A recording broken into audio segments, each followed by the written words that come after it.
Mis hermanos, Dios los bendiga, les habla un día más Teo Hernández.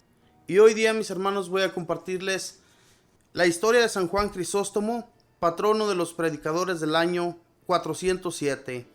Pongamos atención, mis hermanos, que es una historia muy hermosa. Dice así: a este santo arzobispo de Constantinopla, la gente le puso el apodo de Crisóstomo, que significa boca de oro, porque sus predicaciones eran enormemente apreciadas por sus oyentes. Es el más famoso orador que ha tenido la iglesia. Su oratoria no ha sido superada después por ninguno de los demás predicadores. Nació en Antioquía, Siria, en el año 347. Era hijo único de un gran militar y de su mujer virtuosísima, Antusa, que ha sido declarada santa también. A los 20 años Antusa quedó viuda y, aunque era hermosa, renunció a su segundo matrimonio para dedicarse por completo a la educación de su hijo Juan. Desde sus primeros años, el jovencito demostró tener admirables cualidades de orador y en la escuela causaba admiración con sus declamaciones y con las intervenciones en las academias literarias. La mamá lo puso a estudiar bajo la dirección de Libanio, el mejor orador de Antioquía, y pronto hizo tales progresos que, preguntando un día a Libanio de quién desearía que fuera su sucesor en el arte de enseñar oratoria, respondió: me gustaría que fuera Juan, pero veo que a él le llama más la atención la vida religiosa que la oratoria en las plazas. Juan deseaba mucho irse de monje al desierto, pero su madre le rogaba que no la fuera a dejar sola. Entonces, para complacerla, se quedó en su hogar, pero convirtiendo su casa en un monasterio, o sea, viviendo allí como si fuera un monje, dedicado al estudio y a la oración y a hacer penitencia. Cuando su madre hubo muerto, se fue de monje al desierto, y allá estuvo 6 años rezando y haciendo penitencia, y dedicándose a estudiar la Santa Biblia. Pero los ayunos tan prolongados, la falta total de toda comodidad, los mosquitos y la impresionante humedad de esos terrenos le dañaron la salud, y el superior de los monjes le aconsejó que si quería seguir viviendo y siendo útil a la sociedad, tenía que volver a la ciudad, porque la vida de monje en el desierto no era para una salud como la suya. Al llegar otra vez a Antioquía, fue ordenado sacerdote, y el anciano obispo Flaviano le pidió que le reemplazara en la predicación, y empezó pronto a vislumbrar con sus maravillosos sermones. La ciudad de Antioquía tenía unos 100,000 cristianos, los cuales no eran demasiado fervorosos. Juan empezó a predicar cada domingo, después cada 3 días, más tarde cada día y luego varias veces al día. Los templos donde predicaba se llenaban de bote en bote. Frecuentemente sus sermones duraban 2 horas, pero a los oyentes les parecían unos pocos minutos por la magia de su oratoria insuperable. La entonación de su voz era impresionante. Sus temas, siempre tomados de la Sagrada Biblia, el libro que él leía día por día y meditaba por muchas horas. Sus sermones están coleccionados en 13 volúmenes. Son impresionantemente bellos. Era un verdadero pescador de almas.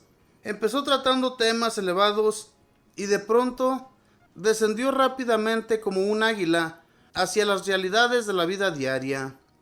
Se enfrentaba enardecido contra los vicios y los abusos. Fustigaba y atacaba implacablemente al pecado. Tronaba terriblemente su fuerte voz contra los que malgastaban su dinero en lujo e inutilidades, mientras los pobres tiritaban de frío y agonizaban de hambre. El pueblo escuchaba emocionado y de pronto estallaba en calurosos aplausos o en estrepitoso llanto, el cual se volvía colectivo e incontenible. Los frutos de conversión eran visibles. El emperador Teodosio decretó nuevos impuestos. El pueblo de Antioquía se disgustó y por eso armó una revuelta, y en el colmo de la trifulca derribaron las estatuas del emperador y de su esposa y las arrastraron por las calles. La reacción del gobernante fue terrible. envió su ejército a dominar la ciudad y con la orden de tomar una venganza espantosa. Entre la gente cundió la alarma y a todos los invadió el terror. El obispo se fue a Constantinopla, la capital, a implorar el perdón del airado emperador, y las multitudes llenaron los templos, implorando la ayuda de Dios del cielo. Y fue entonces cuando Juan Crisóstomo aprovechó la ocasión para pronunciar ante aquel populacho emocionado sus famosísimos discursos de las estatuas, que conmovieron enormemente a sus miles de oyentes, logrando conversiones. Esos 21 discursos fueron quizá los mejores de su vida y lo hicieron famoso en los países de los alrededores. Su fama llegó hasta la capital del imperio, y el fervor y la conversión a que hizo llegar a sus fieles cristianos obtuvieron que las oraciones fueran escuchadas por Dios y que el emperador desistiera del castigo a la ciudad. En el año 398, habiendo muerto el arzobispo de Constantinopla, le pareció al emperador que el mejor candidato para ese puesto era Juan Crisóstomo, pero el santo se sentía totalmente indigno y respondía que había muchos que eran más dignos que él para tan alto cargo. Sin embargo, el emperador Arcadio envió a unos de sus ministros con la orden determinante de llevar a Juan a Constantinopla, aunque fuera a la fuerza. Así es que el enviado oficial invitó al santo a que lo acompañara a las afueras de la ciudad de Antioquía a visitar las tumbas de los mártires, y entonces dio la orden a los oficiales del ejercicio de que lo llevaran a Constantinopla con la mayor rapidez posible y en el mayor secreto, porque si en Antioquía sabían que le iban a quitar a su predicador, se iba a formar un tumulto inmenso. Y así fue que tuvo que aceptar ser arzobispo. Apenas posesionado de su altísimo cargo, lo primero que hizo fue mandar quitar de su palacio todos los lujos. Con las cortinas elegantes, mandaron fabricar vestidos para cubrir a los pobres que se morían de frío. Cambió los muebles de lujo por muebles ordinarios y con la venta de los otros ayudó a muchos pobres que pasaban necesidades. Él mismo vestía muy sencillamente y comía tan pobremente como un monje del desierto. Y lo mismo fue exigiendo a sus sacerdotes y monjes ser pobres en el vestir, en el comer, en el mobiliario, y así dar buen ejemplo, y con lo que se ahorraba con todo esto, ayudar a los necesitados. Pronto, en sus elocuentes sermones, empezó a atacar fuertemente al lujo de la gente en el vestir y en sus mobiliarios, y fue obteniendo que lo mucho que gastaban en vestidos costosísimos y en muebles ostentosos, lo empezaban a emplear en ayudar a la gente pobre. Él mismo daba ejemplo de esto, y la gente se conmovía ante sus palabras y su modo tan pobre y mortificado de vivir. A veces era terrible en clamar contra los que gastan su dinero en cosas no necesarias, mientras que el pueblo no tiene ni para comer. Al leer ahora sus tremendos sermones, no se puede menos calificarlo como el mejor orador que ha tenido la iglesia. En aquellos tiempos había una ley de la iglesia que ordenaba cuando una persona se sentía injustamente perseguida, podía refugiarse en el templo principal de la ciudad y que allí no podían ir las autoridades a apresarle. Y sucedió que una pobre viuda se sintió fuertemente perseguida por la emperatriz Eudoxia y por su primer ministro y se refugió en el templo del arzobispo. Las autoridades quisieron ir allí a apresarla, pero Juan Crisóstomo se opuso y no lo permitió. Esto disgustó mucho a la emperatriz y unos meses más tarde Eudoxia peleó con su primer ministro y se opuso a echarlo a la cárcel. Él corrió a refugiarse al templo del arzobispo y aunque la policía de la emperatriz quiso llevarlo preso, San Juan Crisóstomo no lo permitió. El ministro que antes había querido llevarse prisionera a una pobre mujer y no pudo, porque el arzobispo la defendía, ahora se vio él mismo defendido por el propio santo. Eudoxia ardía de rabia por todo esto, pero el gran predicador gritaba en sus sermones: ¿cómo puede pretender una persona que Dios le perdone sus maldades si ella no quiere perdonar a los que la han ofendido? Eudoxia se unió con un terrible enemigo que tenía Crisóstomo, y era Teófilo de Alejandría. Este reunió un grupo de los que odiaban al santo, y entre todos lo acusaron de un montón de cosas. Por ejemplo, que había gastado los bienes de la iglesia en repartir ayudas a los pobres, que prefería comer solo en vez de ir a los banquetes, que a los sacerdotes que no se portaban debidamente los amenazaba con el grave peligro que tenían de qué condenarse, y que había dicho que la emperatriz, por las maldades que cometía, se parecía a la pérfida reina Jezabel, que quiso matar al profeta Elías, etc. Al oír estas acusaciones, el emperador, atizado por su esposa Eudoxia, decretó que Juan quedaba condenado al destierro. Al saber tal noticia, un inmenso gentío se reunió en la catedral, y Juan Crisóstomo pronunció uno de sus más hermosos sermones. Decía: ¿que me destierran? ¿A qué sitio me podrán enviar? ¿Que no esté allí mi Dios cuidando de mí? ¿Que me quitan mis bienes? ¿Qué me pueden quitar, si ya los he repartido todos? ¿Que me matarán?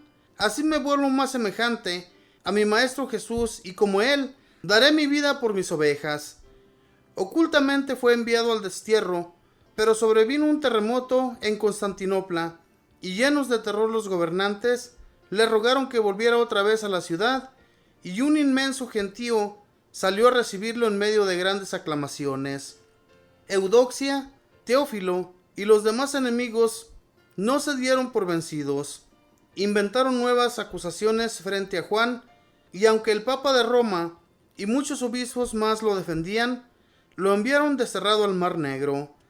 El anciano arzobispo fue tratado brutalmente por algunos de los militares que lo llevaban prisionero, los cuales lo hacían caminar kilómetros y kilómetros cada día, con un sol ardiente, lo cual lo debilitó muchísimo.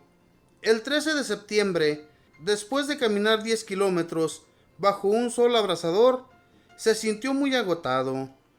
Se durmió y vio en sueños que San Basilio, un famoso obispo, muerto hace varios años, se le apareció y le decía: «Ánimo, Juan, mañana estaremos juntos». Se hizo aplicar los últimos sacramentos, se revistió de los ornamentos de arzobispo, y al día siguiente, diciendo estas palabras: «Sea dada gloria a Dios por todo», quedó muerto. Era el 14 de septiembre del año 404.